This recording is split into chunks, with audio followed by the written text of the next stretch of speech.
चाय से शुरू हुई थी सरकार और गाय पे अटक गई और विकास की मौसी 10 साल में रास्ते में भटक गई।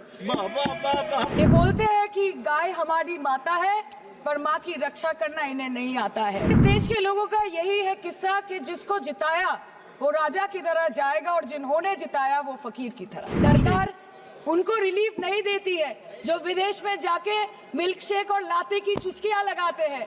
ये सरकार उनको रिलीफ नहीं देती जो आम आदमी 2 पैकेट दूध खरीदने से पहले 10 बार सोचता है। सर बचपन से हम सुनते आए थे कि संडे हो या मंडे रोज खाओ अंडे, और अंडे का फंडा यही है सर कि भारत के बच्चों की किस्मत में महीने में एक अंडा नहीं मिलता। अभी तो शुरुआत है, ये तो ट्रेलर है, पिक्चर बाकी है। अंत पे आते हैं मच्छी पे।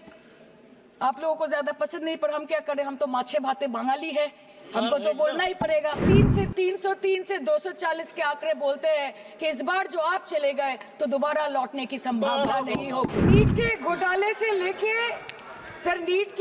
से लेके जीएसटी के बोझ तक, एयरपोर्ट की छत टूट जाने से लेके रेल पटरी से छूट जाने तक तृणमूल कांग्रेस के सदस्य, हर सांसद देश के हर गंभीर मुद्दे पर चर्चा करेंगे। बस यही आपको बोलना था।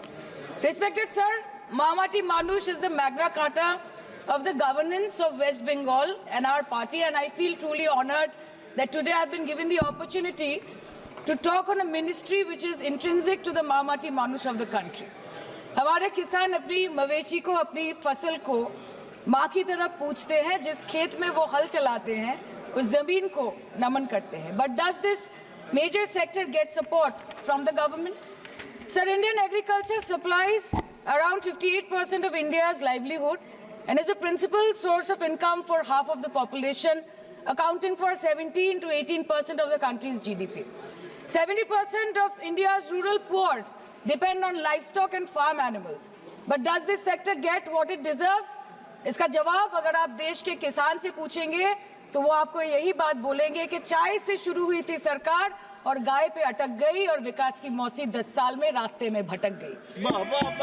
Sir, exorbitantly high cost of cattle and poultry feed under the mismanagement of this sector by the current government and wholesale fodder inflation hovering between 25% to 28.6% in the last 2 to 3 years, it is a 9-year high. Sir, किसान खुद क्या खाएंगे? अपने परिवार के लोगों का खिलाएंगे? अपनी गाय भैंस भेड़ बकरी को क्या खिलाएंगे? सर, ऐसे ही वारदात होते हैं जहां गरीबी से जूझता हुआ एक किसान उसको अपनी गाय भेड़ बकरी को बेचने में मजबूर करते हैं और अंत में जाके वो अपनी खुद की जान ले लेते हैं। सर, पिछले 10 सालों में 1,12,000 किसानों ने इस देश में आत्महत्या की। एनसीआरबी की एक रिपोर्ट के अनुसार 10 साल में हर दिन इस देश में एवरेज में 30 किसान हर दिन अपनी जान ले लेते हैं। सर, इस देश के लोगों का यही है किस्सा कि जिसको जिताया वो राजा की तरह जाएगा और जिन्होंने जिताया वो फकीर की तरह। सर, ये बहुत गौरक्षा की भी बातें करते हैं। देश के लोगों को ये पता होना चाहिए that there is a fodder crisis in India and the union minister has himself stated in a written reply in Rajya Sabha that yes, the country is deficit in fodder. So it means that cows are dying without food in government-owned goshalas, especially the BJP-ruled state. 74,000 cattle had died at Panjrapols in Sundarnagar and Banaskantha district of Gujarat in the last 3 years. 200 cows were found dead in Madhya Pradesh's Shivpuri district. 173 cows allegedly died in a week in Chhattisgarh. And 74,016 cows had died in Hingonia Goshala in Jaipur during the previous BJP government in Rajasthan. तो sir, पहले खाना ही नहीं मिला, fodder crisis, फिर मिल भी जाए तो इतना महंगा कि किसान खरीद ही नहीं पा रहा है, फॉडर इन्फ्लेशन, और सर खाना मिल भी जाए तो पशुओं की बीमारी। उससे मुकाबला करने के लिए इस सरकार ने क्या किया? The Parliamentary Standing Committee on Agriculture, Animal Husbandry and Food Processing presented its report which stated that 32.7 lakh cattle were infected by the viral lumpy skin disease across several states and a whopping 2.4 lakh cattle died within months. ये बोलते हैं कि गाय हमारी माता है पर माँ की रक्षा करना इन्हें नहीं आता है। अध्यक्ष महोदय, हम सब जानते हैं कि इस मिनिस्ट्री के अंतर्गत डेयरी भी आता है और भारत इस पूरी दुनिया में दूध के उत्पादन में नंबर 1 है, contributing to almost 24.46% of global milk production. But since the government has not been able to bridge the gap between demand and supply, it has successfully turned the country from being the largest producer of milk to an importer of milk. In the last 10 years, due to the stagnation in milk production, the gains of white revolution has been systematically whitewashed. The dairy farmers are forced to throw buckets of milk on the highway protesting against meager remuneration for their produce.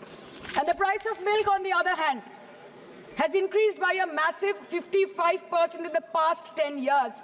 It was rupees 36 per litre in 2014 and now rupees 56 per litre in 2024.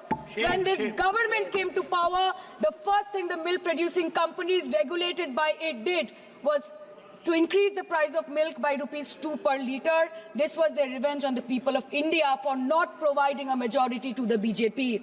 Aam Aadmi ke doodh, छाछ, लस्सी, दही, पनीर पर 5% की GST, cream, condensed milk, मक्खन, घी पर 12% की GST और अमीरों के हीरो पर सिर्फ 1.5% की जीएसटी। सरकार उनको रिलीफ नहीं देती है जो विदेश में जाके मिल्क शेक और लाते की चुस्कियां लगाते हैं। ये सरकार उनको रिलीफ नहीं देती जो आम आदमी 2 पैकेट दूध खरीदने से पहले 10 बार सोचता है। सर, बचपन से हम सुनते आए थे कि संडे हो या मंडे रोज खाओ अंडे। India rank second in egg production in the world और अंडे का फंडा यही है सर कि भारत के बच्चों की किस्मत में महीने में एक अंडा नहीं मिलता। मिड डे मील के चलते हफ्ते में अगर एक आध अंडा मिल भी रहा था तो कहीं धर्म के नाम पे तो कहीं महंगाई के चलते उसे बंद करने की मांग उठ रही है। Sir, more than 50% children under the age of 5 suffer from chronic malnutrition in the country and roughly 17% children are underweight, and yet most BJP ruled states do not serve eggs in midday meal scheme. This is the example of Poshan Kal in India. Sir, अंत पे आते हैं मच्छी पे। आप लोगों को ज्यादा पसंद नहीं, पर हम क्या करें, हम तो माछे भाते बंगाली है, हमको तो बोलना ही पड़ेगा। And not to forget that 2.8 crore fisher folk are employed directly in catching fish in the country and millions are employed in the value chain of selling fish and aquaculture. इस बीजेपी सरकार ने पिछले 10 सालों में इस देश के लिए क्या किया, उससे बड़ी तालिका बनेगी कि 10 साल में क्या क्या कर सकते थे पर किया नहीं। 2014 में जो किसान मोदी है तो मुमकिन है सोच के और अच्छे दिन के ख्वाब देख के बीजेपी को वोट दे रहा था, आज 10 साल बाद वो बोलता है कि मोदी है तो नामुमकिन है। शायद अभी वो किसान है भी नहीं। तो इसीलिए मैं बोलना चाहती हूँ कि समय बड़ा महत्वपूर्ण होता है अध्यक्ष महोदय और बड़ा बलवान। बंगाली में हम एक बात बोलते हैं कि समय गेले साधन होबे ना।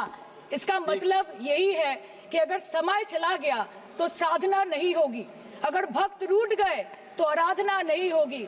और 3 से 303 से 240 के आंकड़े बोलते हैं कि इस बार जो आप चले गए तो दोबारा लौटने की संभावना नहीं होगी। तो यही बोल के मैं अपनी बात खत्म करती हूँ। Thank you so much.